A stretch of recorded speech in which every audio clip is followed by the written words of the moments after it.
Welcome to Game Crunch, your weekly video game podcast. My name is Mike Anastasia. With me today, we got Brandon. Hello. We're here to talk about games and things. Yes. Yeah. Yes. Yeah. What's on the agenda this week? I don't know. News. Oh, God. Wait, really? You don't know news?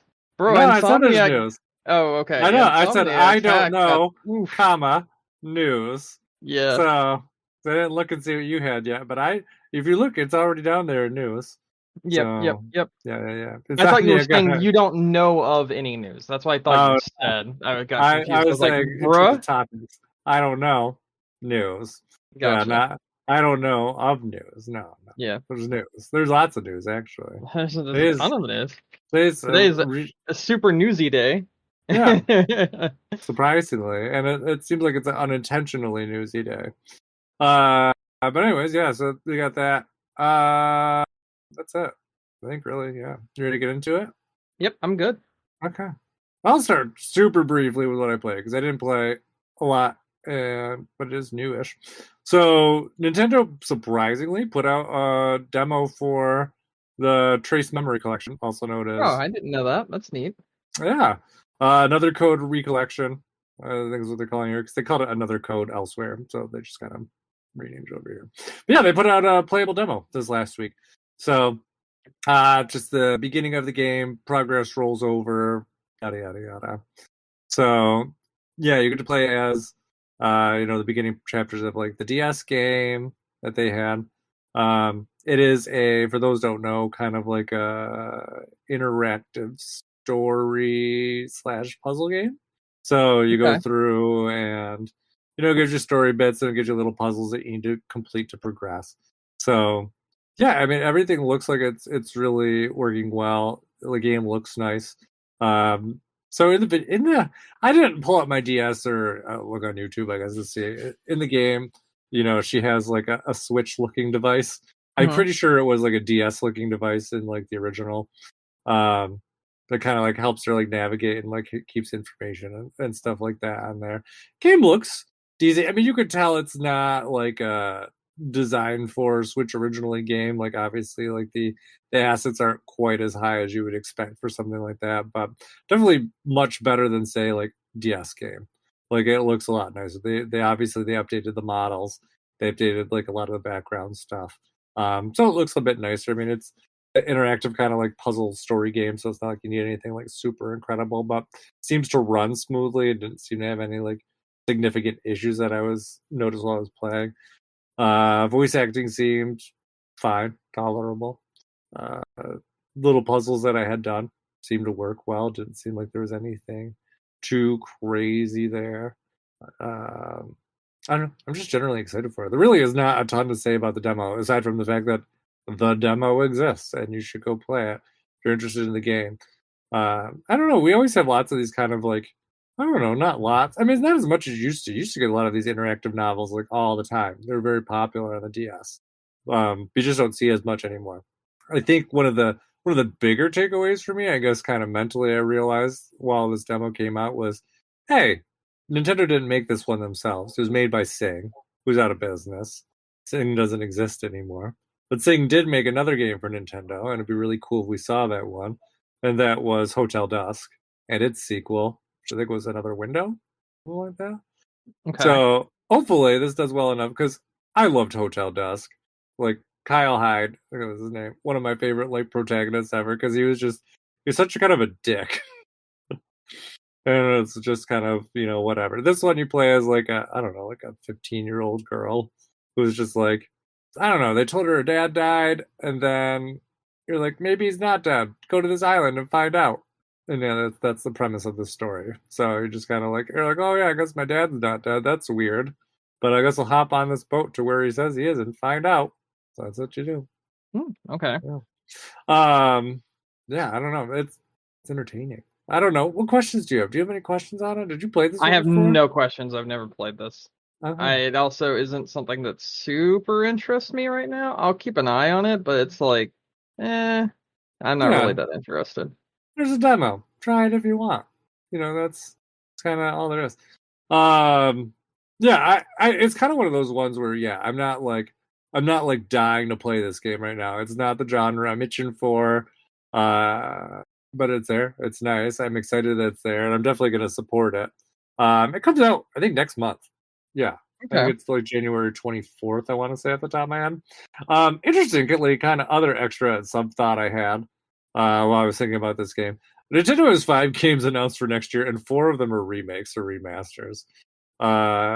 So, it is kind of, like I said, I really think that next year is the year of whatever's next.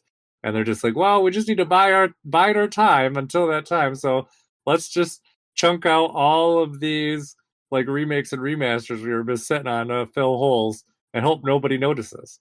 Because you got this collection, you got that, you got the Mario vs. DK GBA remake, okay, you got Luigi's Mansion 2 remake from the 3DS, and then you got Paper Mario Thousand Year Door remake. So, and the only original game that we know of that's coming out next year is the Princess Peach game. So, yeah. So those things are all coming, I suppose. So, yeah, that's it. I don't know. That's all I got. Try it out. Try the demo. Not too much exciting to say about it. Only other thing I can really touch on, I guess, is there was that other Tetris 99 event this week. And those are what always was that fun one? when they have it. This one was Mario Wonder. Which, okay. What would I say about? I don't know. The themes are always just kind of very hit and miss for me. The Wario Ware one that they had 2 weeks ago kind of sucks. WarioWare has kind of shitty music, so really, like, nobody's ever like, oh my god, WarioWare music is amazing. No, it's just kind of very just It's always just very backgroundy music, and that's what that was. It was not exciting. Mario Wonder, we have not talked about this, I don't think. Maybe briefly when I literally have not played it. No, I know. That's what I'm saying. Like, we may have talked about it briefly when I played it. Mario Wonder, honestly, doesn't really have great music either. So this is not a very exciting Tetris 99 theme. It was kind of like, oh yeah, there's some Mario Wonder music, and yeah, it's fine, but it's not like hype music. Like, it does not have the hype music you'd want it to have. It's not like the Mario RPG one where you're like, yeah, like, love this music. This is just kind of like, the first track was like okay, and then like the subsequent ones are just like, like, I really don't care about this music. So, but I'm just really happy that they're doing them. I'm surprised that they're just the last month of the year, they're like, yeah, yours too. It's like, okay, well, why didn't you do it the last 12 months? Like, I don't know, whatever. But that's it. That's literally all I had to talk about this week. What about you? What have you been playing? I have played the new DLC for Vampire Survivors, which just came out yesterday. Did you do all the new DLCs or just the most recent new DLCs? Okay, well, I've played all the other ones as they release. Well, you didn't play it. No. We talked about this last time. You didn't play the one that came out in between. You're talking about Adventures, because that was not a DLC. That was not a DLC. That was an update. It was an update. DLC. That's not a DLC. A DLC is something you pay for. Downloadable content. An update is something that's just given to you. But some of the adventures are DLC. No, they are not. They said that there was. No, they are not. I have also played Adventures now, by the way, as well, and can confirm, no, they are not. So the way Adventures works... But hold on, let me just finish my thought fast. Yeah, go ahead. Because I thought that you couldn't play some of the adventures unless you already had the DLC that was related to it. So, Adventures appears to be, right now, a story mode that goes through each individual character of the base roster, at least thus far, that you have, that has been, like, in the game. I have not seen any that have gone to DLC characters yet, but granted, we do have like 50-something characters to get through first, and I have not gotten through all of them. However, you could just boot Adventures no matter what. Like, if you have played through boss rush mode and beaten it and like stayed alive for 7 minutes, you just unlock Adventures. And then Adventures mode takes away all of your abilities, all of your characters you've ever unlocked, and focuses each level on an individual character. As you're playing as said individual character, you have only their ability. And in the map, you can find other people that can sell you their ability as you get, like, coins and stuff by fighting using this character's ability. It resets every single one of your stats. You have none of your stats, and they're individually separated from your main game, so it doesn't mess with your main game, but you have 0 of the stats from your main game that carry over. And each individual adventure is broken up into different characters. So like the first one is like the Garlic Priest. So the priest that had the garlic ability that makes it so when things come into his circle of death, they die because of the garlic breath and that sort of thing. That is one of the first adventures and that sort of thing. This was introduced. Oh, go on. Sorry. Go on. I was saying, I was just looking up. One of the adventures is for Legacy of the Moon spell. So that does it require it? Because the thing is, Adventures was just a patch. It wasn't a DLC, and it doesn't say anywhere in the patch that it requires the DLC. So I'm confused. Like, I don't get that. I don't know. I mean, obviously I haven't played it yet, so I don't know. I just know when they had announced it originally, they said adventures that were tied to DLC characters and like whatever settings, whatever would require the DLC to play that. Okay, interesting. So I would assume that the adventures like that Moonspell one would be required. I don't know. You might be right. I'm gonna boot it up right now and look at it. Like I'm working on a Garlic Paradise, like I told you. I'm working on that one right now. And all of that is with the base characters, right? I do have the other 3 adventures, but I also have the other 3 DLCs. So if it is the fact that you can't go into these other adventures unless you've purchased the DLCs, I guess that would make sense. I'm not sure, but it doesn't say anywhere about it being tied to it. I guess like it would make sense what you're saying though, because like you don't want to be able to just play the game without owning that content. So that element of it makes sense. But what I was trying to present was Adventure was not a DLC. So like if you were to buy a pack like for like $1.99 or whatever, Adventures is not that. Adventures was just something that you got as an update. However, Emergency Meeting, which is what I've been playing, as well as Adventures, is a DLC. And what this is you actually play on the planet the Among Us game took place on. And you can unlock the Among Us characters, which is really silly. Yeah, I'm sure. It looks silly. Is it good? It is good. It is very good, though. Yeah, I like it. They've got some new bosses, 9 new characters. Each one of the crewmates, like the colors, so like green, yellow, purple, pink, all those colors. And Horse, which I don't know where Horse came from, but whatever. 15 new weapons, and a giant map that has like the ship, the ice planet, and like all of the map laid out the way it is actually in the Among Us game. It's pretty good. Like I've really enjoyed it so far. It is very different because like you can collect all of the I haven't figured out what to do with them yet, but you can collect all of the Among Us as little like floating entities that fly around you in this DLC map, and I don't know what to do with them yet. So I'm still trying to figure all the stuff out here. Okay. I would say I probably spent more time on Adventures than I did on this. But what I have played of both has been like a blast. It's been a lot of fun. Is there an Adventures for that? Yes, there is. I do see that right now. Okay. There's an adventure for each one of the DLC. So I'm guessing you are probably right where you can't access them unless you own the DLC, but Adventures itself is not a DLC, which is where I was getting confused by what you were saying. So yeah. No, that's my fault. I went to their FAQ. And it says, for adventures that include features from paid DLCs, you need to own the DLC to access them. Okay, so, that I didn't understand the way you were phrasing it. I thought you were saying like Adventures was a paid DLC. No. That was my wording. Yeah, no. So Adventures. The update itself is free. So if you have the base game, like those things are all there for any unlocked characters or whatever. Actually, I think they set it up very nicely here. Where did I say? Yeah, it says, how much will Adventures cost? The same as our usual free updates. Your soul. Crossed out. Nothing. That being said, some of the adventures are expansions of DLC content, and that will require you to own the relevant DLC on the platform you're playing on. Yep, that makes sense. Yep, there you go. It's good. Though, like Emergency Meeting and Adventures are both really fun, so I've been enjoying it. I'm getting back into Vampire Survivors now. because that always happens whenever a new DLC comes out. And this one's very weird for like a crossover, but it's super cool. Yeah, not anything I would have ever predicted for a crossover for this or DLC or anything. They were like, oh yeah, they're gonna do a space update for Vampire Survivors. Be like, yeah, fuck off, you're crazy. But no, they did. So yeah, and it's actually really good. So there you go. Yeah, that was really exciting.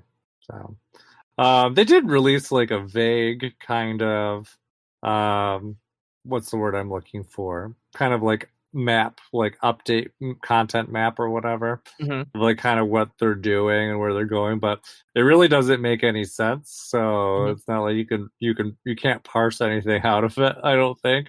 It's just kind of like, yeah, these are things that we're working on, and be like, okay, I don't know what that means, but whatever. Do you know where this map is? Because I'm curious. I will show you. Give me one second. All right. Where is your map? Where is your map? I know you're here, and you don't make any sense. Nope, nope, nope, nope. Where are you? There we are. Got the image.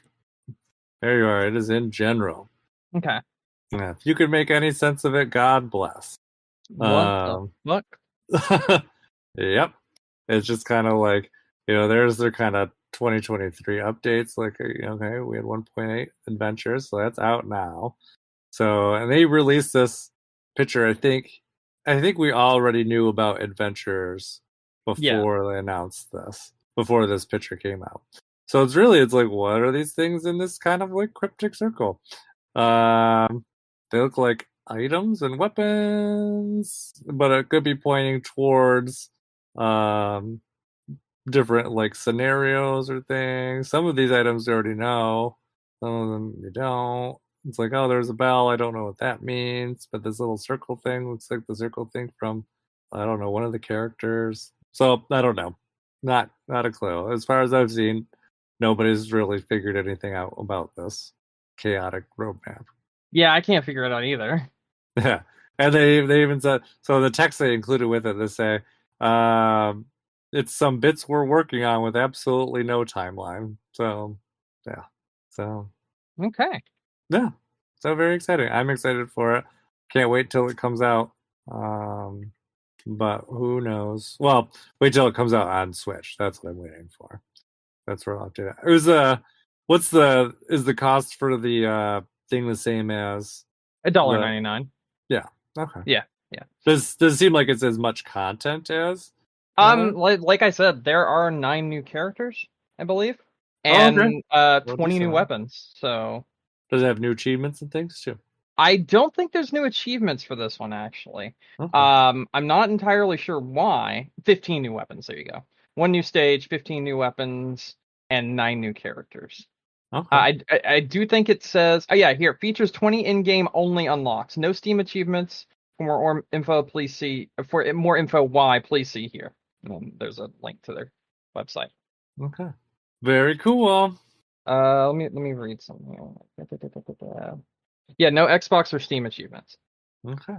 It's bad. It's problematic enough already to have achievements in our own DLCs, but those we can easily discount often and do giveaways with. Basically, we're in full control of our own DLC. However, collabs are different, and they will be different business guideline wise, and we'll have to follow to make and publish business guidelines that we'll have to follow to make and publish them, which means there will always be a risk that some achievements might one day far into the future become impossible to obtain or sit behind a price tag that's too steep for some players to achieve.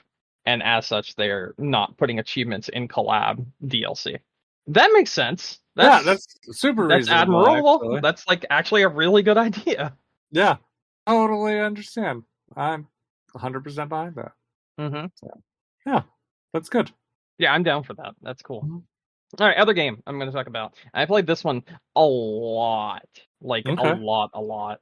I wanted to play more Armored Core, Fires of Rubicon.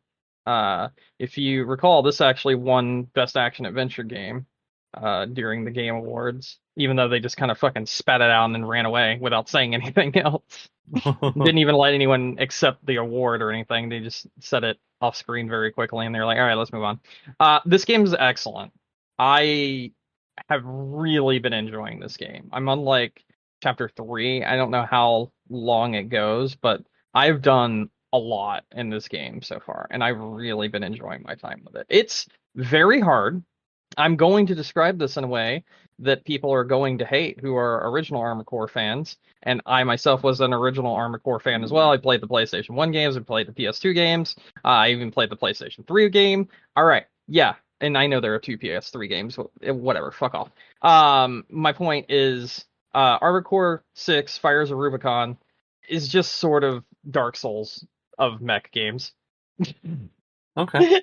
It's very much like beat your head against the wall until you figure it out. However, I will give everyone a little bit of a hint that it took me a little while to realize. This game is very forgiving, but it doesn't ever show you that it is. And I'll explain how. So when you're fighting like a big boss or whatever in this game, there is the option to restart from checkpoint, restart the entire chapter, or the entire mission, quit out so that you can like buy upgrades and stuff and whatnot and change your mech around, or assembly. Assembly is your best friend here. If you go into a boss battle and you get your shit pushed in, go to assembly and remake your mech. You can remake your mech on the fly when after you fail a mission. And if you are like, okay, maybe I need to be faster to defeat this boss, make your mech less heavy and make it more agile so that you can move around faster to avoid its attacks and that sort of thing. It took me a little while to realize this, but once I did, the game really finally just clicked into place, and I've just been I'm like 10 or 12 hours into it now, and it's been really fun. Like really, really fun. I highly recommend this game if you like either mech combat or Armored Core or even Souls-like games. This game is excellent. Like it is just excellent. It's so much fun. The ability to like change the weight distribution and that sort of thing on your mech to like allow you to be more agile and that sort of deal, or to like make yourself into like a tank mech, or to make yourself into like a spider mech and do all these different kinds of setups for the Armored Core that you're using, essentially the AC unit that you're using. It's just super cool. It's such a fascinating way to make a game, and it's a very good it's just a very good Armored Core game. And it's just a very good game in general. It's very fun. I've gone from using a sword and a like revolver essentially to using double revolvers to becoming a tank to using no sword to using 2 assault rifles to using 2 SMGs to I've done all sorts of different builds just to get through missions, and all of them are viable in different scenarios. And I think that's what makes this game really, really fun, because you can really mix and match and you can really approach things in so many different ways. So it's really good. So yeah, play Armored Core 6, Fires of Rubicon, because it's a great fucking game. And don't worry about 5 or 4 or 3 or 2 or 1 or any of that shit, or any of the special games that don't have a number attached to them. It's not super important to being able to play this game. So yeah, don't be like, oh, but I missed all the others. Just kind of treat it like a Final Fantasy game where you see like, oh, Final Fantasy 7, I don't have to have played 6 to play this one. So do that. It's fun. It's really fucking good too. So yeah. I talked about Lethal Company last time I was here. I don't think I did. Have I talked about Lethal Company? Yes. Okay, That's the co-op game with the flashlights and things, right? Yes. Okay. Yes. You did I talk played about it. another big session of that game also over the weekend with Katie and some friends, and it was so fucking fun. I have got a video to show you later. Holy shit, do I have a video from that I have to show you? It's so funny. That game is just hilarious to play. I laugh my ass off while playing that game. It sounds like it's a fun game. It's hilarious. There's been moments where like I've not been able to stop myself from laughing, and uh, there was like a moment in the last PlayStation session I had where it was like, this is fucking. I was actually fucking scared to death, and it takes a lot for a game to fucking get me, but holy shit, it got me. It got me really good. It tapped into like one of my massive fears, and I wasn't expecting it because I had no idea what the fuck to expect because I haven't seen all the enemies and this, that, and the other. So when this thing happened to me, I was just like, holy fuck. So let's see. What's gonna happen? Could be anything. Did it kill you? It did. It instantly killed me. It snapped my neck, and just to let you in on a little secret here, I am terrified of mannequins. Oh. I cannot stand mannequins. They scare me shitless. I think they are the creepiest thing you could ever put into any form of media. Because something is just, it does move. It was rushing at me, and that's what scared me so much. Like, I looked around the corner and I just saw it, and then it moved at me when I looked to the side, and it snapped my neck. Scared the fuck out of me. And I kind of love this game because like it's kind of impressive when something can legitimately scare me because I love horror shit. I do think one of the like scariest things that I've ever seen in a game was you ever play the game Condemned? Do you know of this game? I know of the game. I've never played it.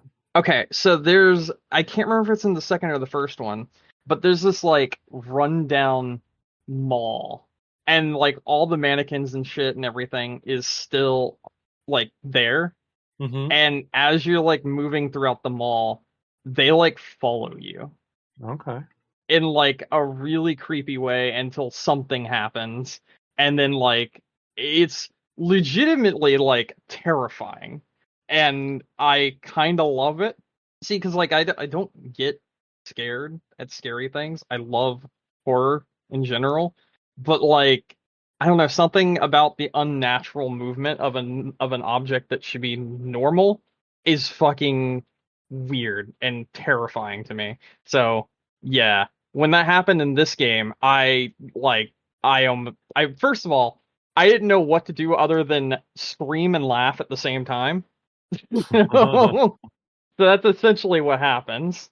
And yeah, I loved this game. It is very fun, and when you are in a dark place and you can only communicate with because like the main thing about like Lethal Company, right, is the way you communicate with people is like through literally speaking. So like we don't go into a Discord call when we're playing this game. We use proximity chat, which proximity chat is where you can only hear a person if they're close enough to you.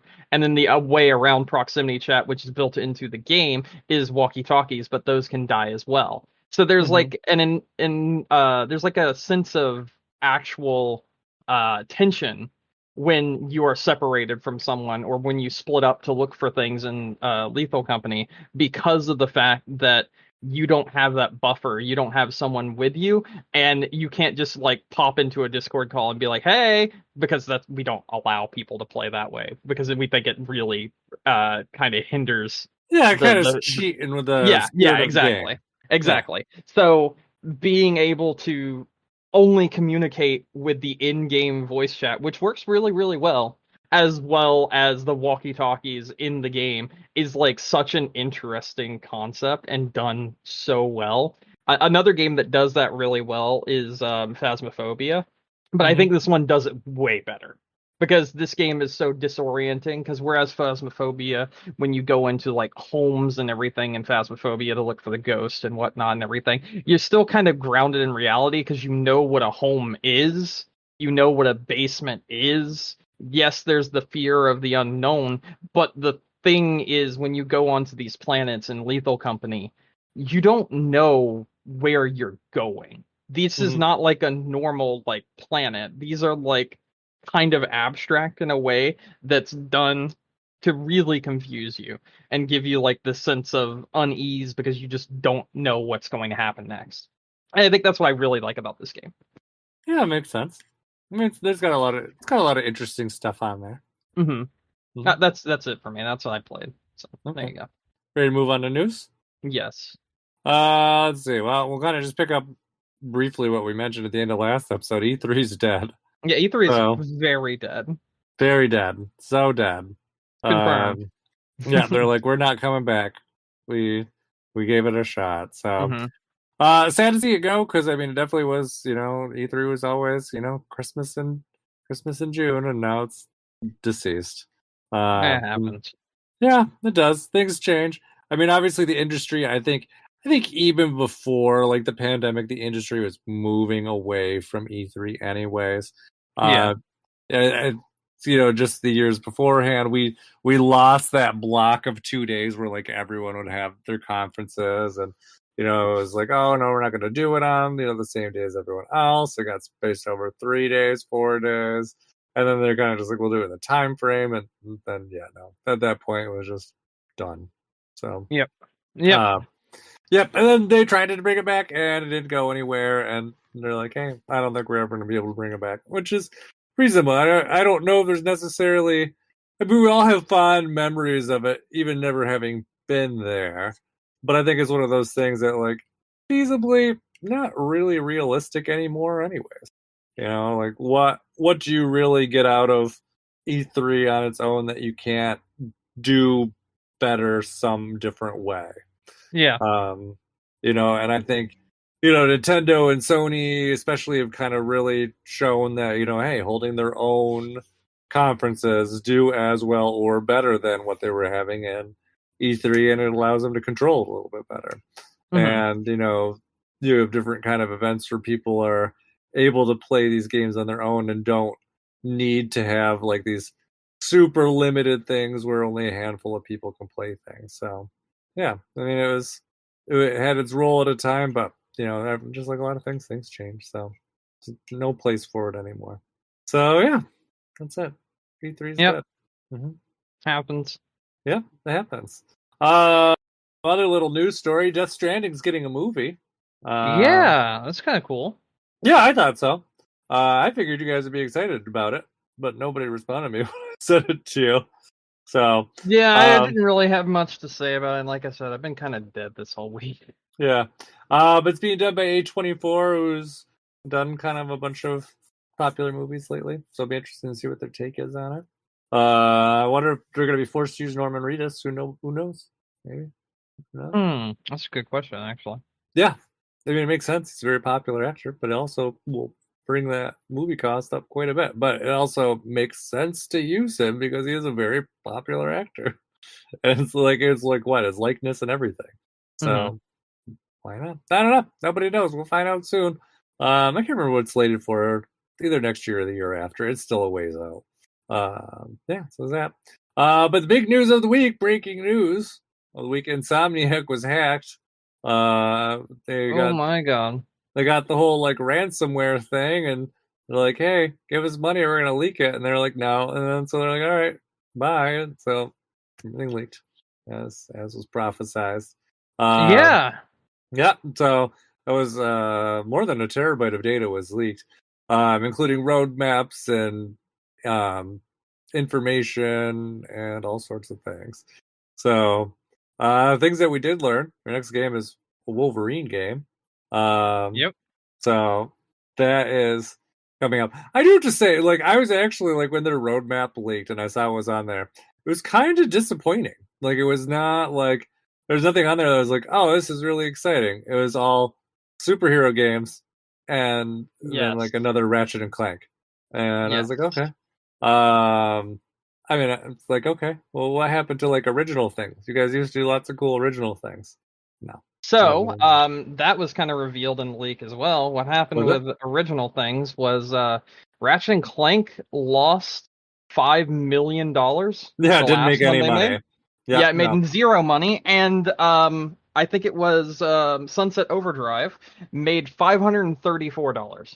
Not thousand, $534. $534. Yeah, it was 500 something. I don't remember. That sounds right though. Yeah, I know you were like spitting distance. That's not the exact number. Yeah. Yeah, and that was for selling 1.9 million copies. Yeah. And they made $530 some. Yeah, that's wild. Like that's and then you wonder why. I guess it puts more light on when a Tomb Raider with Square Enix when they sold 3 million copies and they're like, it's a failure.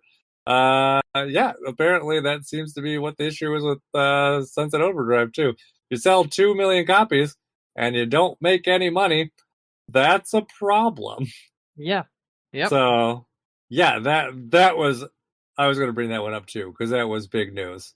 I was like, oh yeah, that's for jam. But you're right. That's probably why those two things are like, yeah, we're not going to let you do anything. That's kind of risky. So that, but I mean, I guess good for them for still greenlighting another Ratchet and Clank game in 5 years.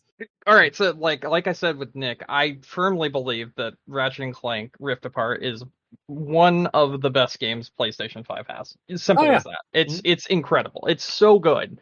And it's like Returnal, then Ratchet and Clank Rift Apart. 2 best games on the entire system. Period. That's it. Yeah, totally reasonable. And it's one of the few games built for that system specifically. Mm-hmm. Although it does run on PC, and they did lie about that as well. But it does not matter. Yeah. But I would say, I don't think it takes away from the fact that it was likely built for the PS5 specifically. As opposed to, some games where, they will tread that middle road and be like, what's the best PC specs we can get and still have it run on, PS5 or whatever. I don't know. But yeah, no, that game looks good. It's too bad that they didn't make any money, but I'm also kind of not surprised either. So I did see a very interesting thought process on that, and you know what? I kind of agree. I am far from a fan of Sony. In fact, you could even say I dislike Sony greatly. Mm-hmm. But this one person had a very good point, and I thought it was also funny the way they presented it. They said, I think the reason why Ratchet and Clank Rift Apart failed so badly is because they released it at the time when only 9 people owned a PS5. Yeah. And it's like, that is very, very, accurate. They released it during the pandemic, if I'm not mistaken, and they released it when the shortage of PS5s was at the fucking maximum, where no one could get them. Period. Yeah. So, when you take those two things into account, it is pretty obvious why Sony didn't do so well with that game.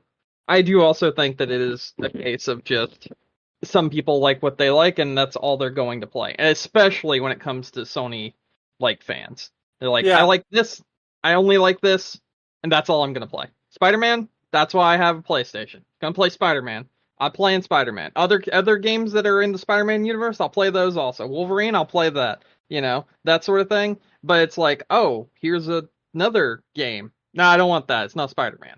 I do feel there's a huge amount of people on the Sony platform that have that issue where they look at one specific game. They're like, that's the game or the game type I'll play. And they won't go outside of their comfort zone. And I feel like that's a big issue. And that's also led to a lot of problems with Sony as a whole, where they've only really made third-person action adventures, cinematic games that exist in an open world environment lately. Yeah.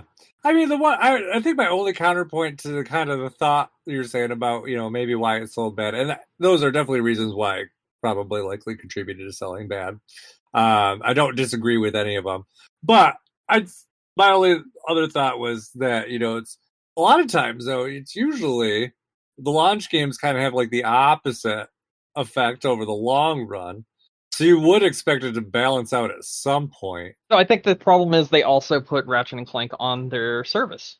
It is on their PlayStation Now service, or PlayStation Plus service. So it's just one of the games you can just play if you have their service. So I think that inherently devalued the game, as well as many other games that they put on there, such as Miles Morales, such as Demon Souls. And like those are like 3 games that are actually very, very good on PS5. Mm-hmm. And when you look at them and everything, because they put it on there so quickly, when their normal thing is we make games and we want people to buy our games, we don't want to be a subscription service. I think they kind of like really failed in as a whole, because like, for instance, Xbox's whole thing with their subscription service of Game Pass is, you know, we make games and other people make games and we'll put your games on here day one, and there you go, that's it. And then people play the games and then they're done. But Sony, people will just wait and wait and wait. And now that people have actually gotten the consoles, things like Spider-Man sold really well. Spider-Man 2, that is, sold really well.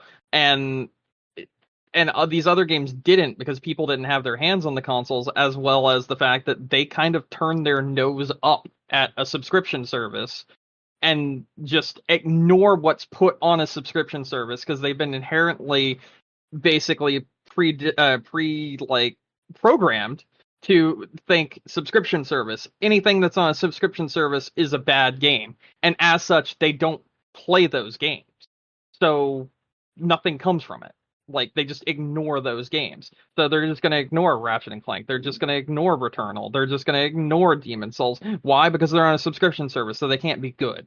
Because that's kind of what Sony has preached from the beginning, and was part of the reason why they were so against Game Pass. And they've kind of, any of their major fans, put them against subscription services as a whole. So even their own subscription service that they have, the Sony Premium subscription service, they don't give a rat's ass about the games that are on there, because they see them as lesser, because they are on a subscription service. So inherently they are lesser than.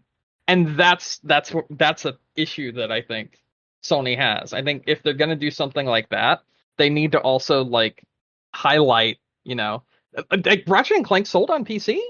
It did, but like, I don't know. It's just not enough also, because game costs are way too fucking much from what we saw as well. I believe Ratchet and Clank was like, what was it? 8 million? 8 million to make it, I think is what it was. And they only sold more like than that. 3 or 2. No. Spider-Man 2 was 555 million. It's fucking ridiculous. So, yeah. Okay, there was like a price breakdown. Hold on, I gotta I saw it earlier today too. I'm looking for it now. Budgets and revenue. Here we go. Ratchet and Clank was 2.2 million to make. Lifetime units. It cost 81 million. Okay, that's to make. More. They made 73 million. I got them confused. I got the 2.2 million. And no, it's okay. I'm like, I swear it was like double digits to make. No, you're right. You're right. Spider-Man 2 was 315 million. They made 390 million for a profit of 75 million. Okay, reasonable. At least, recapped their investment. What was I just going to say? Yeah, but, a lot of times with stuff like Ratchet and Clank, especially with like launch titles, you kind of expect that, blue ocean effect. It's like, it comes out, might not have incredible sales at first, but, that trickle kind of thing. But like you said, if it's available on a service, that, that kind of definitely pulls away from potential sales that they're going to have. But it's enticing on the flip side. So maybe they're like, well, it's reasonable because we're giving it away now. Mm-hmm. Yeah, I don't know. Yeah, so that's kind of interesting. So, but yeah, their next game. We got the Steam sales charts also here. So, we don't have it for some reason. It doesn't have Ratchet and Clank listed here, but Horizon Zero Dawn sold 3.3 million on Steam. God of War sold 2.5 million on Steam. Days Gone sold 1.7 million on Steam. Spider-Man Remastered 1.3 million. Miles Morales 450K. Uncharted 483K. And Sackboy 62K. Holy shit. That's like bad. Mm-hmm. Yeah, not great. Definitely not great. Yeah, I don't know.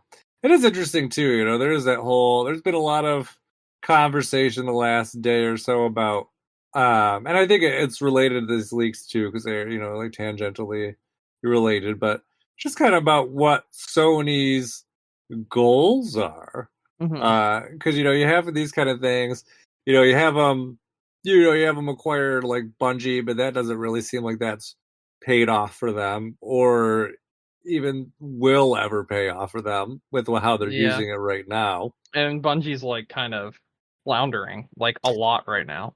Yeah, and it seemed like, their goal was like, hey, we really needed like a games as a service kind of team, and Bungie's doing really well in that space. And it's like as soon as the acquisition's over, Bungie's just like, I mean, I know that Destiny 2 did decent, but I always kind of got the vibe that it was not going to do well in the long term. I don't know why. So I That's feel more like intuition, but okay. I have a reason why, right?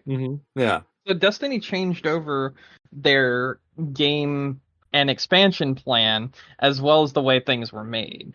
Destiny used to release like specific dungeons after they would release an expansion, and everyone could explore the dungeon and do the really cool dungeon and race to finish it and yada yada yada blah blah blah. But now it requires like keys that are also another form of paid currency, and something else that's paid currency, and something else that's paid currency, and it just kind of stacks on top of each other to where it almost becomes a subscription service without becoming a subscription service to play Destiny 2.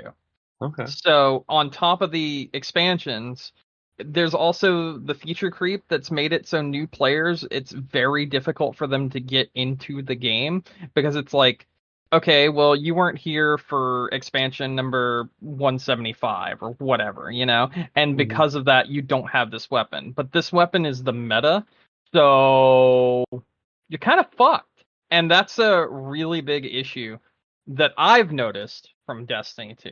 I've played Destiny 2 for all on and off for quite a while, and I've played almost every expansion. I have not played the last two.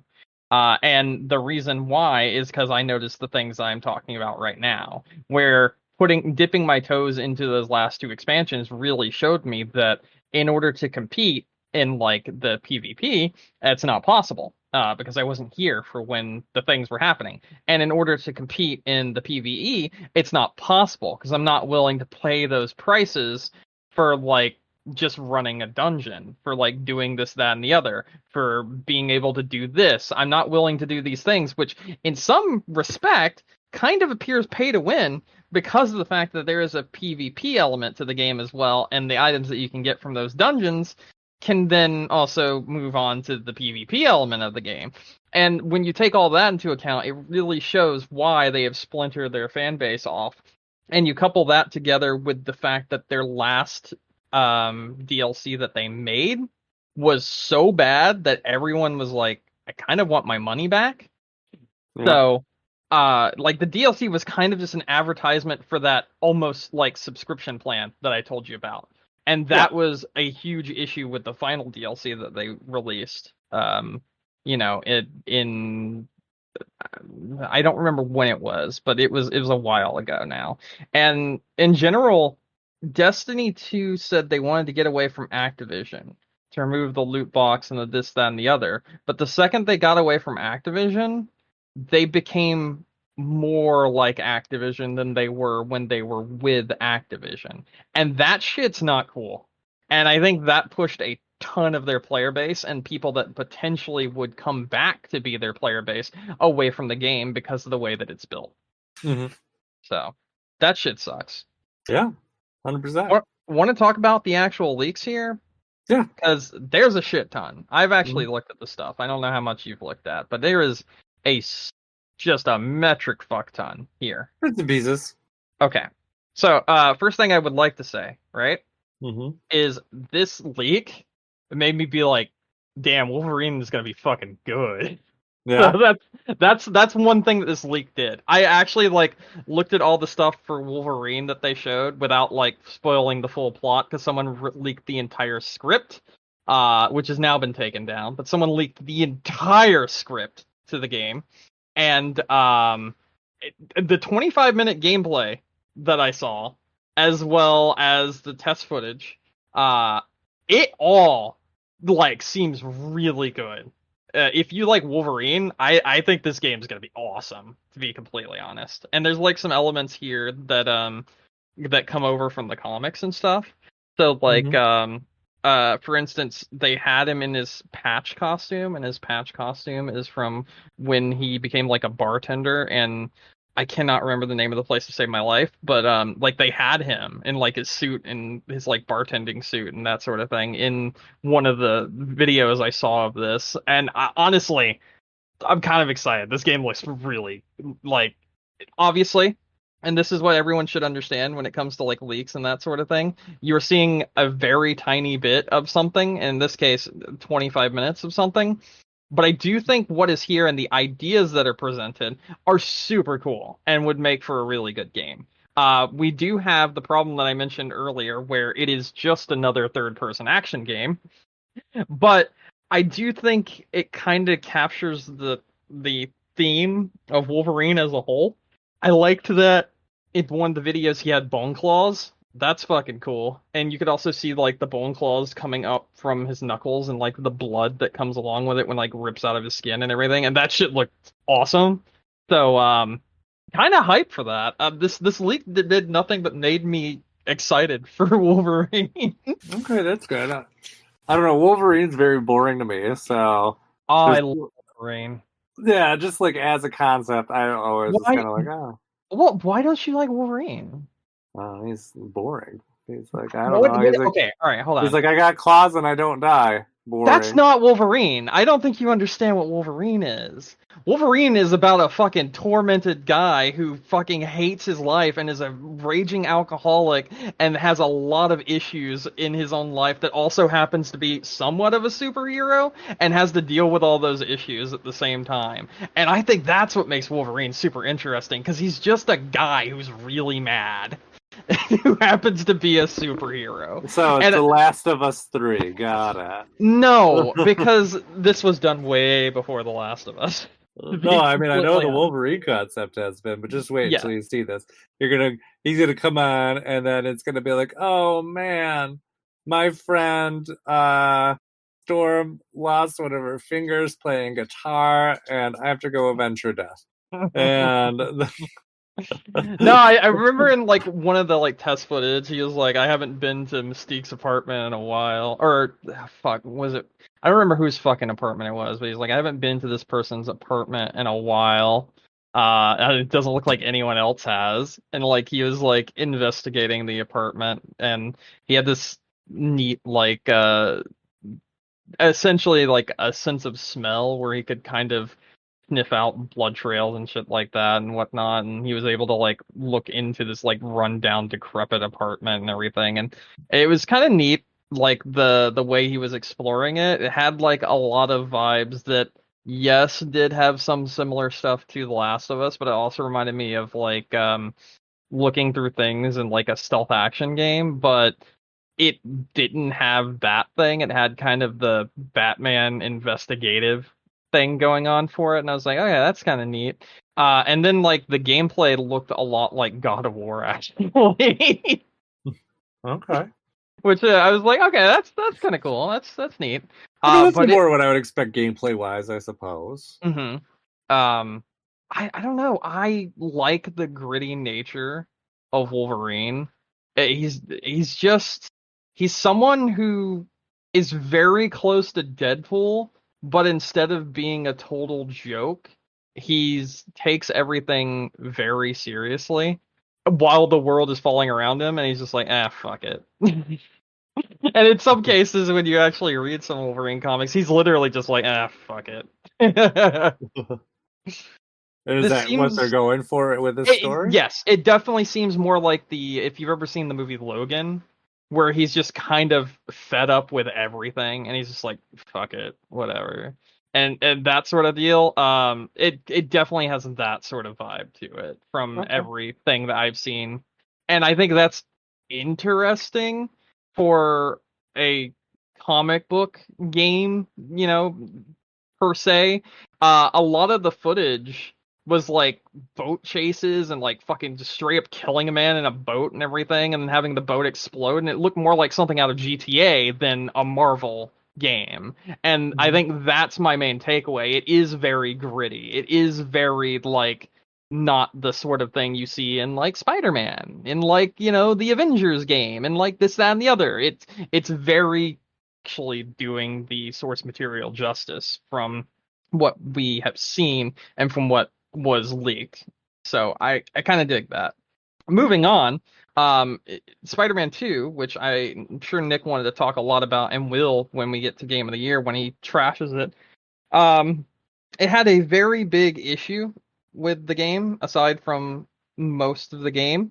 And that issue was that you got like 40 minutes of Venom, and that's it. Yeah, they did that on purpose because they're releasing a side story Venom game in 2025, and that information leaked as well. Yeah. So there's that. Yeah, they had. When was that? When was Venom? Venom was way out. 2025. I just told you. 2025. Venom was 2025? Yep. Venom's coming before Wolverine. Yep. Oh, I had okay. I must have just missed the timeline. The way Venom comes first. Wolverine comes after, then Ratchet and Clank, then Spider-Man, and then X-Men in 2030. Okay. And the thing about all this is they had... So this was the thing that I found interesting, right? Termination for the X-Men license. Neither party has the right to terminate the agreement for convenience. However, if we do not sell through at least 6 million units on PS5 and PC combined of one of the 3 major titles in the first year after its PlayStation console release, either party may terminate the agreement. And when you look at that, you know what makes so much sense now? Bundling Spider-Man with PlayStation 5s. Why? I guarantee you, every single Marvel game is going to be bundled with a PlayStation 5. Just so they have that like sell rate.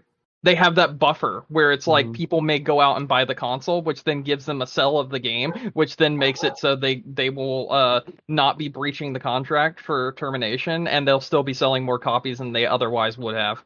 Yeah. So kind of like how one of the highest grossing games of all time, most sold games of all time, is Wii Sports, because it came with every single Wii U. I think all the Marvel games are going to be bundled PS5s because they don't want to lose this Marvel contract. Yeah, no, they wouldn't want to. Yeah. It's probably the most exciting thing they got going on for them right now. But then, then that runs in that kind of, you better don't fuck it up. Because also, all they have, aside from that one single Ratchet and Clank game in 2029, is Marvel games. Yeah. And that kind of sucks. Insomniac has made some pretty damn good games. Yeah. And having them be relegated to being the Marvel company now kind of sucks. Yeah. No more Infamous, which is basically their own take on superhero stuff. Be granted, maybe, depending on what they do with X-Men, that could open the door for something more similar. Like, it can be... That's in 2030. It will be great in 7 years, Brandon. It'll be like DIY X-Men. You can do your own. No, I don't know. Who knows? They probably have already leaked what they're thinking, but it's so far out that anything can change. In 2070, we'll be making X-Men 4.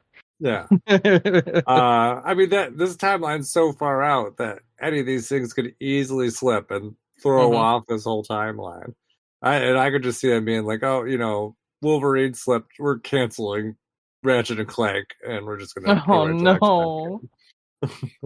No, don't. Or let someone else do it. Yeah. So we need our A team on this. Yeah. Anyway. So also there was another game in development, which I don't know if it got canceled. I saw reports on both from the leaks. They were making a Spider-Verse game that was similar to GTA Online. That's fucking wild to me. Yeah. Although, who knows? I mean, Sony's been edging back from a lot of their games as a service stuff, so who knows? Maybe. I mean, actually, kind of, I meant to put it as news, and I didn't, but that Last of Us Online is officially deceased. Yeah, they fucking killed it. Yeah. Not that I think anyone was excited for it. and probably No. would not have been anything to write home The about. thing is, does Sony have any online games? Destiny 2. I said, does Sony have any online games? They own 100% own Bungie now. I know that, but I mean, like, okay, when I think of Sony online games, I think of things like Warhawk. I think of things like, to a lesser extent, the Twisted Metal franchise when it came to PS3. I think of SOCOM, Resistance. Fuck, what's another one? Killzone. Like all these games were online games that were owned specifically by Sony and that you could associate instantly with Sony. Sony doesn't have anything like that anymore, does it? No, not really. That's so weird. Like Yeah. that's got to be why they were trying to get into live service, because they don't have any of their online games, so they're not able to keep anything with a constant cash flow. Similar, I don't know. Like it's so weird. Like Sony needs to actually make a good online game. Yeah, and it used to actually have, like you said, some decent ones. Dude, Mag was incredible for its time. It's too bad it only lasts like 7 months. Yeah, I mean, yeah, those games. I mean, SOCOM always used to be a really big deal. Hell yeah.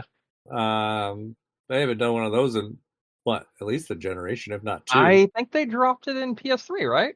I think so. That's the last one I remember. I don't think they snuck out a PS4 one. I might be wrong. Let's check. Nope, I think it's PS3. SOCOM 4, PS3. Yeah, sounds right. What happened to those games? What happened? Don't know. It just kind of, like I said, Sony just really doesn't have a direction right now. They're very lost. Like they just don't know what they want to do, and you see it. Like we talk about it all the time with their hardware shit, but you see it in their game design too. It's like they just don't know what they're doing. It's like this generation, I feel like especially, like they just fell into first place, and they're like, "Well, we're winning. I don't know what to do with this now, so but we're doing good." And they had to try at least a little bit with PlayStation 4, but this one they literally put in like the lowest amount of effort. Yeah. And they've been doing very well with it. But how long is that going to last? Like, will it last in the next generation? Probably not. I would be surprised if PlayStation 6 is able to hold up with Xbox, assuming that Microsoft can get their output fixed.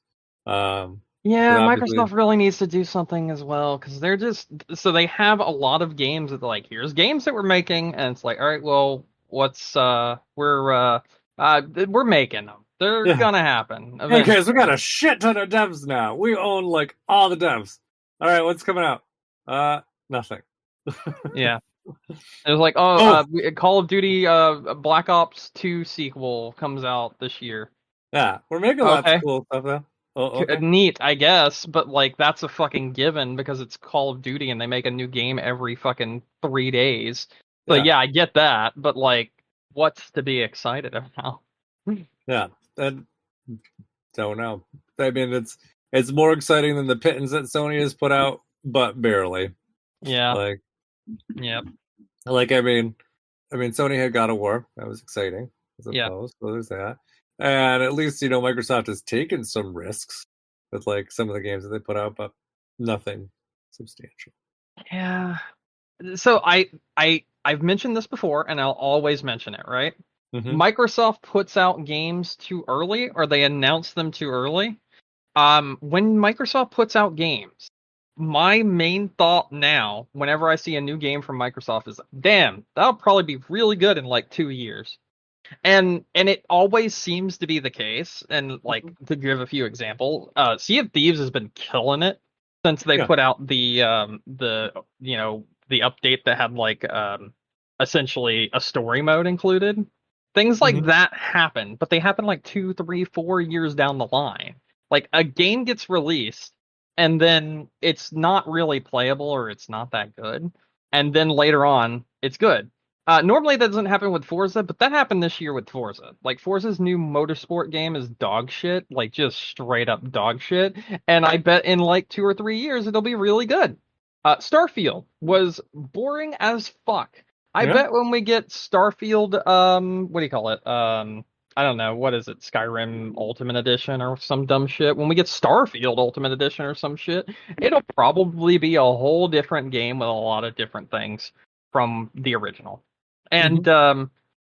I do look forward to that because what is there for Starfield is well made. Like it is well made, but the problem is everything fights me every single time to enjoy that well made game. So yeah, like I can't play it, like I mentioned, I can't play Starfield like an actual RPG. And when you do that to me, then I don't want to play your game, Yeah. more or less.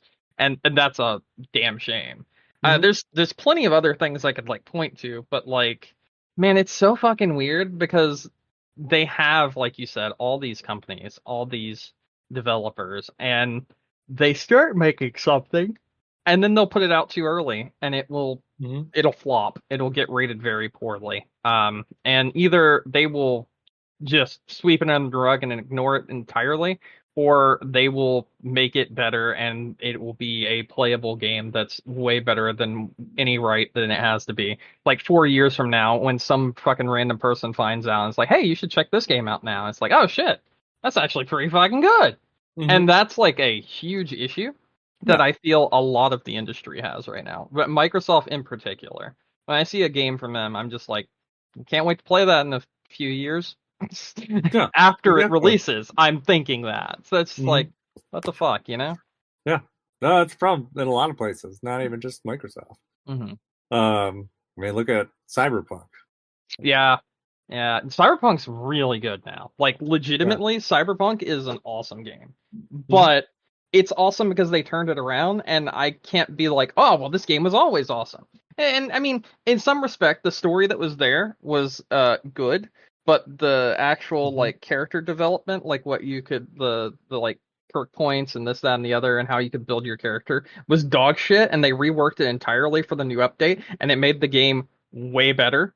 So it's like it went from like a 6 or 7 to like a 9, and Mm-hmm. like that's a huge improvement, but that's what we should have had at the beginning. Yeah. It's like Halo Infinite, right? So Halo Infinite, I recently went back to Halo Infinite, right? Yeah. And they've added so much content to it that it's like, wow, the gunplay that was really good actually has content to go along with it now. Color me surprised that if you make content for a game and you release it in a state where there's enough content there to keep your players happy, that it's actually a good game and not bullshit that people forget about in a week. Mm-hmm. It's Hitman 3 did that, and Hitman 3 is a really fucking good game now too. So many games do that, and it just frustrates me to no end. Now there's some games that like take their time and everything, and then are fucking excellent when they first release and only get better. Case in point, I would say Baldur's Gate 3, definitely one of them. I Yeah. do think Grounded is an excellent fucking survival game. That game is awesome. It's like Honey I Shrunk the Kids, but Uh-huh. as a survival game, very very fun. And like all the updates have just made it better over time. Games like those are few and far between, and it's such a damn shame because there's so many games that just release, and it's like, all right, it's out there. It's not good, but you'll play it in like 3 years, and you'll pretend like it's always been good, and that's what always fucking happens. Yeah. I don't know. It's the industry's a messy mess, I It think. is. We need a crash. Well, I mean, crash isn't good. We don't need a crash. We just need like some restructuring. Some restructuring would be nice. Let's start there. We'll just go for, well, it sounds like Sony's doing a lot of restructuring. I would not be Yeah, surprised if we see some drastic changes on their end of things. Um, I don't feel like games that have been made uh-huh. recently, are worth their $70 price tag that they've gone up to, No, like in any way, shape, or form. no. They have not. They've not been. I mean, I guess on one side of things, it's if you look at it in a vacuum, like okay, well, are you adding $10 more of content or something that seems like $10 more worth of content? No, I mean on the like flip side, inflation wise, like okay, we probably should have been at $70 a while ago. But yeah, I get that. But the mhm. thing is, like, when you make a game lesser and then charge $70 for it, than like the last one that was made, it doesn't feel like you earned that money, like at all. Like, okay, here's a game. Let me give you an example, right? Okay. Yeah. And this is going to be the flip side of the example. There is, I love the Yakuza series. I love that series. I love everything to do with that. Like a Dragon Gaiden is a lesser game than Like a Dragon 8. It has less content. It's more condensed. It's not the same kind of gameplay, but it has the Like a Dragon name, and it is a sequel to the last Like a Dragon game in some form because it bridges the gap between it and the next game that comes out. They released that game for $50. They released that game for $50. Yeah. And it's so good. It's Mhm. so good. It's at the correct price point, and they did a great job with it. Hell, it's even on Game Pass if you don't want to pay the $50. So when I look at something like that, right? Mhm. And then I look at something like Starfield, for instance, which Yeah. has less content than Skyrim, less that you can do than Skyrim, is more restrictive than Skyrim. Why the fuck would I pay $70 for that? Like, there's no reason. You've made a lesser game and you want people to pay more money for it. I guess congratulations, you made mediocrity compared to your last creation, and you just want us to pay more money for it because times are harder now. Well, at least make something that's worth the fucking money because times are harder. If you're not going to put the effort forward, then people shouldn't give you the fucking money either. I don't give a shit how hard you worked on it. If it isn't good, then fuck off. Like quite literally. Yeah. I mean, that's true. And I imagine they're probably thinking about like, how much more, you think about something like what we were just talking about with Sunset Overdrive. Sunset Yeah, Overdrive was that game's awesome. $10. No, it I is. always It's a liked that game. fantastic game. Yeah. But you think about it, if it was $10 more expensive and sold the same amount, um, they would have been looking at, $19 million in profit Mhm. versus $530. Let's look at all right. Let's look at a Sunset Overdrive. I believe is still. Let me see. Sunset is that over here? Yeah, Sunset Overdrive still on Game Pass. So let me look at here. Yeah. How long to beat main story? 10 hours. 10 hours for the game if it was $70 today, right? It would Yeah. feel a little bit kind of not so good to be paying that much money for it. However, right, the flip side of that is it is a quality game. It is a well-made game. It is a Yeah. fun game. There is a lot of stuff to do there in the open world, and it doesn't feel so much like filler and boring. It earns those 10 hours. And I think another great example of that is one of my favorite games from this year, which is Bomb Rush Cyberpunk. Uh-huh. That is an indie title that is $40. $40 for an indie title is starting to become the norm now because of inflation, like you mentioned. There is Uh-huh. content there.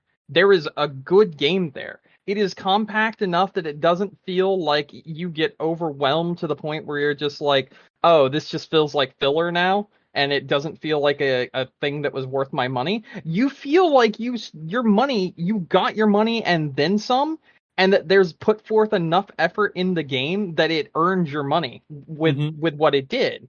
And it still went up in price compared to other indie titles that used to be like $30 or $25. And I think you can earn your money by not doing a shit ton of stuff and just making a really good video game. Like, Mm-hmm. I'm not asking for a fucking 100, 200, 300 hour game. I'm asking for something that feels good relative to its actual amount of time that you can put into the game. Does that make any sense? Because, like, you have those fucking Ubisoft titles, right? That are like 300, 200 hours long, and they feel like garbage because it's just filler content. It's just go here and collect an item and cool, you done. Or fight this one outpost to get a special weapon, but it doesn't matter because all the other weapons you could get just from playing the fucking game can allow you to beat the game also. So you're just kind of wasting your time. And Mm-hmm. like when you put those things into perspective, it's like I don't necessarily want longer games.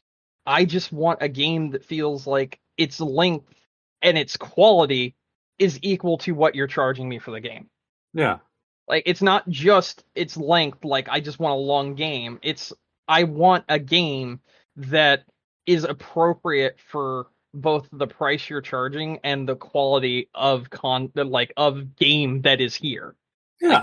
Like, I'm not gonna sit here and be like, oh, I would pay, for instance, 60 days for the day before, I think is what it was called, or the day after, whatever the fuck that game was. You've seen that, right? Pay Have 60 you, days for the day before? yeah, like, I think that's what the price was. Dollars? Yeah, $60 for the day before. There was a game released on December 7th. It was shut down 4 days later. Yeah, I know which one you're talking about. They made a stupid amount of money too, and they're like, we ran out of money, and we're like, oh, okay. It was very obviously a scam. It seems and like all the videos are fake. That's like on their actual and like store what page. was actually like what they promised versus what you got was very dramatically different. Yes, even including the screenshots that are on the game page right now. And as such, it's like, okay, that's $60. Maybe there's a lot of game there, but you didn't put in the effort. It's not worth your $60. And like that's the case there. We put a lot of effort in, okay, but the game's not good. It's not worth the price you're asking for. You know, charge the price equivalent of the quality as well as the like industry standard. Work all of those together, and then that's the best way to do things. Like I just said, I'll pay $40 for a really good indie title. I will. I don't care. I'll pay it. As long as it's really good. As long as it's a game that obviously has something to it. Like, it's not just something that's just shat out. It doesn't have to be 30, 40, 50 hours. It can just be 10, 12, 15. That doesn't bother me. As long as those 10, 12, 15 hours are all killer and no filler bullshit. Mm-hmm. And that's I think one of the major problems. These companies look at things and they spend ridiculous amount of money on games such as like Spider-Man 2, but a lot of the stuff that's there is filler. It's not 12 hours of constant gameplay that's awesome all the way through. It's 12 hours of the open world grinding and going from point A to point B, and then maybe having 45 missions in the game itself that actually have anything to do with the actual story. And when you have stuff like that, it's like, yeah, no wonder people are going to feel cheated out of their $70. You know? Yeah, exactly. Yeah, and I think that what was I going to say? We don't really, and I know it's a conversation we've had a couple times, but game publishers don't generally, at least like the big ones, don't generally use a range of prices. It's usually everything, almost regardless of what it is full price, like day one. Like there's not like a, hey, this is an artsy game. Let's sell this one for $40. Like now. Yeah, or like this is an in between. Maybe we don't go 70, we go 50. Like I mentioned with Like a Dragon, Gaiden, which they did go 50 instead of 70. And like some publishers do this, and I think those are the publishers that should actually be fucking rewarded for knowing what they have there and the relative amount that should be paid for the product. Because like I think you'll sell more games and stuff that way if you're more upfront and not just being like, all right, here's a 12-hour game, but 8 hours of it is just open world bullshit fluff, so here you go, fucking enjoy, and just shout it out there for you to play. So I don't know. This is not really like a huge detour from where we were. I think it kind of just is investigating a lot of the reasons why we think Sony has some kind of missteps recently. Yeah, definitely. Yeah, but they definitely fall right into. You know what sucks? The Last of Us 1 is really fucking good. Yeah, like The Last of Us 1 and The Last of Us Part 1, the remake of it, really fucking good.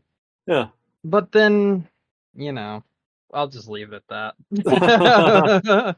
Well, I think Sony's big problem now, like really, is they are. It's like every game. Did Nick say this last week? I think he did, and it's very true. Like it's like Sony's just very much like every game needs to be basically like Oscar bait. Yes, basically. 100%. That is what Nick said. Yeah. Every Sony game feels like Oscar bait, and the ones that don't do well because they preconditioned their fans to think that it's not worth it. And I think that's why Ratchet and Clank did so poorly, because it was an Oscar bait. It was an actual video game. I think that's why Returnal did so poorly. It wasn't Oscar bait. It was an actual fucking video game, and it was incredible. Both of them are. And they have like the lowest playthrough rate of everything on PlayStation 5. And it sucks because they're so good. Mm-hmm. Yeah. So, yeah, I don't know. Hopefully Sony gets their shit sorted out, because that seems like that's definitely a direction issue. I don't want there to be one company or two companies. I want there to be multiple people to choose from, but I also want to have some kind of different style that I can choose from in each company. It's like, hey, I can play Bayonetta or I can play Pokemon with Nintendo.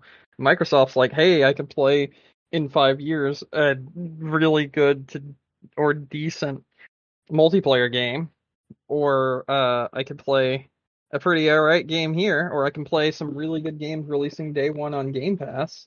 And Sony is just like, you got God of War. It's a third-person action adventure game. Oh, you saw David Jaffe, where he was like, I think what Santa Monica has done to my boy Kratos is kind of disrespectful by making him more soft than I initially envisioned him. Did you see that? No. Yeah, David Jaffe was like, I think Sony and I don't know the exact quote, so I'm not gonna like say this is officially what it was, but it's something along the lines of he thought that Kratos had been made too soft in more recent God of War games, as opposed to his original vision for the character. Well, I mean, yeah, it's true. It's not a lie. I 100% agree. I think the issue with current God of War is a lot of people that are playing current God of War didn't play the other God of War games. Yeah, because they got the first, like, not in all the other God of Wars except for like the two most recent ones. He's like, I hate everything and I'm gonna kill everything because of my trauma, and now he's like, oh, I love things now. You know what? That's actually a very good example of that is what Wolverine is. Wolverine is the first 3 God of War video games. I hate everything and I'm gonna kill everything because of my trauma. That is Wolverine in a nutshell. And the Wolverine we're gonna get is gonna be like the watered down God of War. Yeah. No. He's gonna fall in love, have a child. Then they're gonna go hunting together. And then Wolverine's child is gonna get all in with Magneto. What? Are you already making a random token gay character for the game? Well, I'm not saying they're gonna hook up together. Oh, the way you said it sounded like that's what you were insinuating. So I was like, oh, okay, we gotta cross all of those bridges so we make sure that we ban certain aspects of it in China. Oscar bait, that's exactly what they were doing. Exactly. Yeah, exactly. Need that, so yeah. It's like Spider-Man 2, and there's literally a mission where you help a deaf girl, and all the sound is gone in the game because of it during said mission to show their point of view, and it's just like, I get it, but shut the fuck up. Well, like we did, that's why you can't hear anything. So I can't stand Oscar bait movies, and I can't stand Oscar bait video games. Yeah. And it sucks because you know what? Like, Ragnarok's actually pretty fucking good, and then so is 2019. Both God of War games are quite good. It's just what they stand for that fucking annoy me. Yeah. It's kind of like how I felt initially during the renaissance of Resident Evil 4 when it was originally created, where it was like, Resident Evil 4, pretty good fucking game. Yeah. Every game that copied Resident Evil 4 and it pushing the industry to only make third-person action games with over-the-shoulder cameras, really fucking obnoxious. Yes. And granted, there were some gems in there. Oh yeah, definitely. Like, I don't think... I honestly, like, do not think Dead Space would exist without Resident Evil 4. Oh, 100%. Like, 100%. 100%. Yeah, definitely. Shadows of the Dam would not exist without Resident Evil 4. fantastic Yeah. game. Mm-hmm. Yes, yes, yes. That may have existed without Resident Evil 4 though, because Suda's a fucking mad lad, and and he quite literally was like, "Yeah, I thought about the camera angle in Killer 7, and I wanted to make it feel more personal than pulled back and away from the player." And so Oh it's like yeah, but I mean, that kind of makes sense, and I it's like, understood all the right, thinking, but I mean, the gameplay is literally like Resident Evil it 4. had Like, literal I don't Resident think Evil he would people have that had worked on it. It had yeah, actual Resident Evil people that worked on it. So it's like, yeah, I get that. I do get that. But I do think we would have got there in some way, shape, or form with Suda 51 at some point if it wasn't for Shadows of the Dam. It probably would have just been some different kind of game. But yeah. yeah. I love Suda 51. Can you tell that? I was just thinking about it when while we were on the podcast, but I did look to see. I'm like, have they made any updates on the Shadows of the Damned remake? Not yet.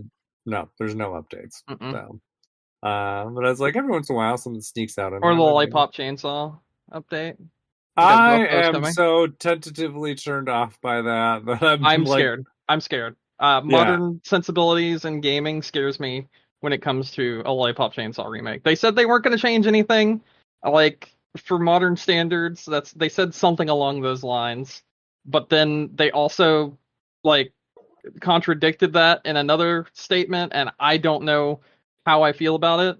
And I'm really scared. And I do know for a fact that one of the main bosses will be gone for very specific reasons, and a lot of the music from the game will be gone for very specific reasons. Um, so I'm even more scared about that game because in case you don't know, and I'm not gonna get far into it, but Jimmy Urine, who helped work on Shadows of the Dam by doing some of the music, who was the lead singer of Mindless Self-Indulgence, has uh-huh. been caught doing some things with youngins, and Oh, as such, he was the boss man that screamed obscenities at you, like, "Fuck," and then the words would appear and attack you. oh yeah. Yeah, he's currently on trial for doing some things with some youngins Uh-huh. while in mindless self-indulgence, and as such, yeah. I don't Not think you're going to be seeing him in the remake of Lollipop Chainsaw. So I'd be curious to see who they replace him with and what music they replace with, because the music was his, and so he was the voice actor for the boss fight with the punk rock guy in that game. So that's one thing that will definitely be changed, but I don't know how they're going to change it. yeah, and that's why I'm like very Well, I like mean, at least in this case, that is a change that needed to happen because that man doesn't deserve any kind of platform after the shit that he pulled. Uh, no. Definitely not disagreeing with that. That is 100% valid reason to do it. And I mean, I would think reasonably you would hope that they could fill that in with some, kind of like what they do with like Mike Tyson's Punch Out. Like, oh, here's a yeah, Mr. Dream instead. yeah, Okay, sure, that's fine. I'm okay with that. I think with where I am with Lollipop Chainsaw right now, until I know otherwise, that the remake is dead to me. And then like once it's actually released, I'll like kind of it'll pop back into my world for a few minutes. I'll look at like some YouTube videos to see what I think about it. And if hmm it's not where I want it to be, it will just again return to the abyss from where it yeah. came. I kind of feel the exact same way because I do feel like it is definitely a product of its time. If Oh Mickey isn't like a song that they can get in the game, it's already dead to me. But Yeah, on top of 100%. that, but on 100%. Yeah, exactly. But on top of that, if like they decided to like tone it down and be like, "Oh, well, we can't objectify the character," even though it wasn't objectifying, it was more of embracing their sexuality and that sort of thing, and kind of trying to make them like a femme fatale, like, Uh-huh. that sort of thing, trying to make them like a character that is more uh what's the word I'm looking for? God, not embrace. It's fuck. What is the word? What is the word? Like they're comfortable in their body. They're comfortable with what they are. And that was like that was what the character was supposed to represent, instead of like breaking and like as a way of like breaking down the Dumbo bimbo kind of connotation that like cheerleaders would have and that sort of thing, and how it kind of subverted expectations in that way by making them just a total fucking badass. If they tried to like be like, okay, actually all we saw was that this character had a short skirt and that's bad, and then they like changed up everything and I don't know, did like a patriarchy sort of deal or whatever like that, that's when it'd be like, okay, this game's fucking dead. This is not what the original vision was in the first place in any way, shape, or form. And that's the kind of shit I'm afraid of happening to this game. Yeah. And I don't know where it's going to go. But you're right. We just know that there's going to be so much that needs to be changed. It's like, will it get there? I don't know. I like to hope at least, because I do think that... Like, I think you could change it well. Like, right? Yeah. Like, I mean, the Barbie movie existed, and it was actually really, really fucking good. Really good. And it touched some of those topics, and I think you can do things like that in a good way. But then there's people that just kind of, so-and-so is bad, and that's the entire point they try to make, and they just hammer it home repeatedly without actually doing it in any kind of nuanced way, and it's dog shit when someone does something like that. I'm looking at you, Disney. Every single time you do it as a fucking way to fucking just be like, we're Disney, we don't agree with these things. By the way, don't look over there. Yeah. We're Activision, we don't agree with these things. By the way, don't look in the next room. Yeah, so very much so. Could be. And I'm hopeful that they'll kind of overcome some things. Like, yeah, maybe you can't get rights to the, original, Mickey song, but maybe you can just have like a really quick like cover that's decent. Yeah. Like, because really, I think all you need is like 30 to 60 seconds of that song. Like, you don't even need the whole thing. Like, just for whatever that like fancy chainsaw mode is. Like, just make it fun and catchy, and I definitely think it's possible, but yeah, only time will tell on that one. Yeah, we'll see. All right. What else do you want to talk about? I don't know if I really have that much else to talk about. Right. Not right now, honestly. I think I'm good. All right, let's wrap up then. All right. Well, thank you everyone for listening to us tonight. Don't forget to find us on iTunes, Stitcher, Google, Amazon, YouTube, wherever you get your podcasts. If you want to reach out to us, we're on Facebook, or you can send us an email at gamecrunchcast@gmail.com. Brandon. Hello. Any final thoughts? No. Maybe play Lollipop Chainsaw if you haven't. Like, I'm gonna be honest, I know it's kind of hard to get your hands on it nowadays, but like, emulation's come a really long way for PlayStation 3. So I'll just put that one out there right now. It's worth checking out. Okay. I mean, I've played that in a long time. So is Shadows of Dam. There's just so many good games from the PS3 era that never transferred over. Do you ever play Tokyo Jungle? I think that's what it was called, right? Yeah, I played Tokyo Jungle. That game's good. That game is really good. I don't remember. I didn't play a ton of it, but I have played it. It was the survival game where you like started as like a small animal. Yeah, it was like the animals from the zoo.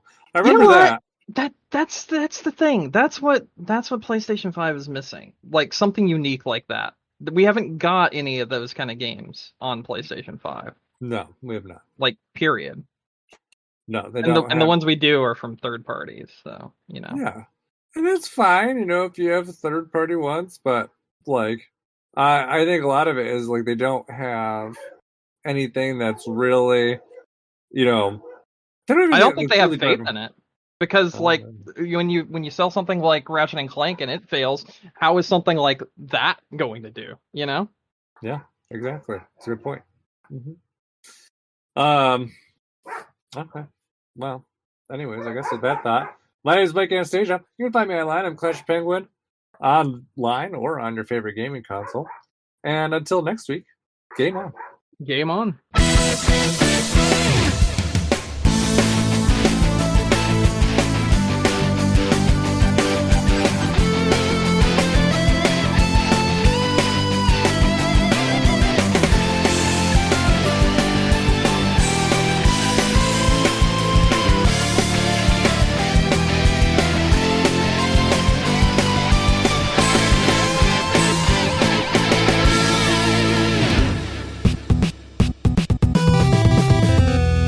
Hello. Hello. Oh God, that was loud. Hey, what's up? Nothing. What's going on with you? Or I was playing. Uh, Vampire Survivors? yes, that's the one. I'm a psychic. I know everything. Yeah, Discord doesn't tell you. Definitely, nope, not at all. Nope, not at all. Just psychic abilities. That's it. Do not read further into it. I played. Well, I'll talk about it in the podcast. Okay.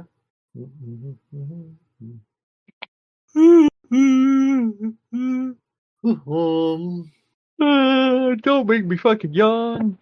Fuck. I know. I'm just very yawning right now. So much yawning right now. I'm so tired. Not as bad as I was exhausted last week. I was like deceased. Today, much better. Sick. I am feeling sick. Well, stop it. The dead. I'm trying. I'm really trying. It's not working so well. You get there. Yeah, hopefully. Mm-hmm. Fuck.